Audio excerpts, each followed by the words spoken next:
Right guys, this is the type of repair I really hate getting. A PlayStation 5 that's already had a failed repair attempt. The problem is, when someone takes their console to someone who doesn't usually work on these, it often causes more issues than it solves.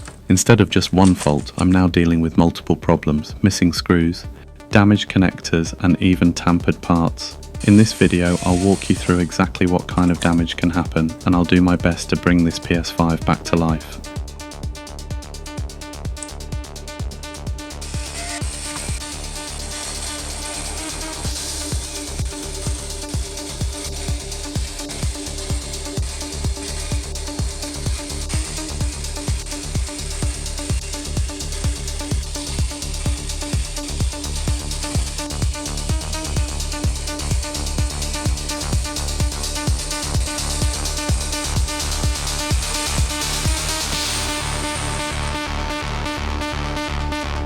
And right away I can see something's missing.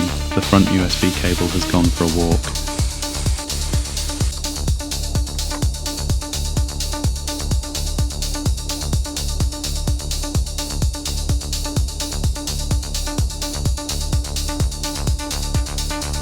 The HDMI port doesn't even sit properly, the holes for the legs have been widened, the tracks are damaged, and the port itself is completely loose. You can actually wobble it, and none of the pins are soldered down. On top of that, there's flux everywhere, and not the good kind either. I can smell it from here. Before I can even think about repairs, I'll need to clean all of this up.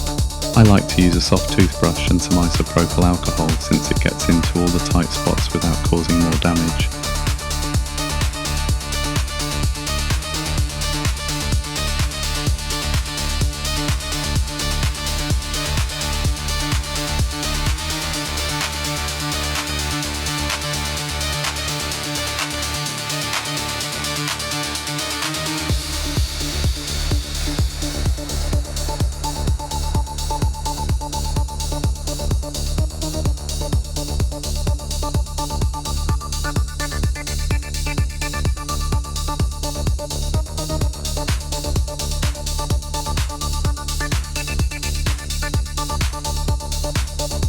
Let's go ahead and remove this HDMI port and see what we're dealing with underneath. Once it's off, we'll fill in the holes with some fresh solder so we've got a solid base to work with. For this job I'll be using Amtech Flux. It helps the solder flow better and just makes the whole process cleaner. I'll start by tinning the connections to prep them for the new port, but first let's get this capacitor back where it should be. Next, I'll scrape away the solder mask so I can add solder to the damaged tracks. After that, I'll clean the area and add solder to the holes for a more secure connection. This way, when the new port goes on, it'll be solid and won't come loose.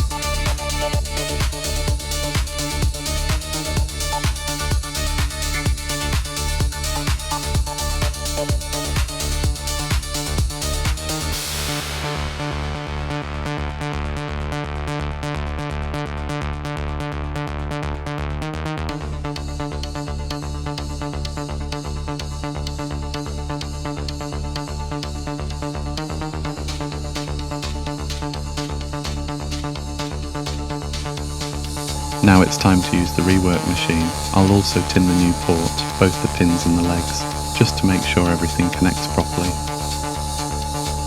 Like I've said before, I really hate these types of jobs because you never get that perfect clean look when it's done, but if it works, that's what matters. This process takes about 3 minutes for the solder to fully liquefy. The nice thing about a rework machine is that it's basically hands-free with a set temperature and time, so you can't go overboard with the heat. It makes these jobs much easier, especially when you do a lot of HDMI ports. I've added a little more flux to help create a stronger bond. We'll clean it all up once the soldering is done.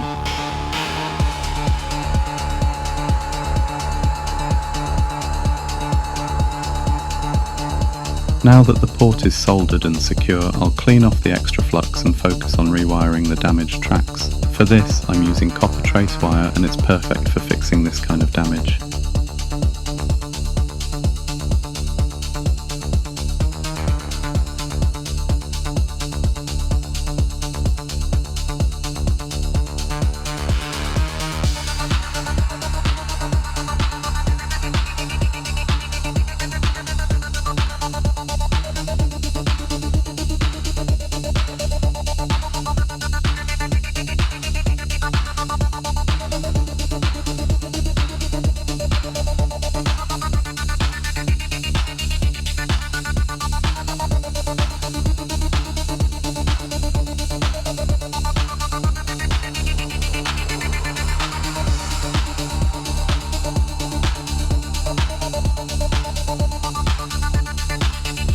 also noticed the USB port ribbon cable is missing, so that's another problem we've got to fix. Let's go ahead and put a cable in so the front USB ports work the way they should. As you can see, it's not the cleanest looking finish, but if it works, that's a bonus. I won't bore you with the full reassembly.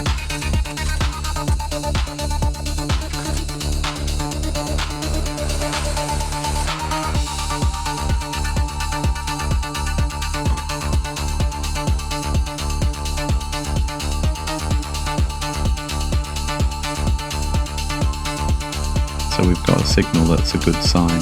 Now I'll run a full test to make sure everything's working properly, from the HDMI output to the front USB ports. Once I know it's stable, we can give it a quick polish and get it back to its rightful owner. I always make sure to clean the dust out from inside with every repair I do. It keeps the console running cooler and lasting longer. The front USB port seems to be working fine as well, so that's another good sign everything's back in order.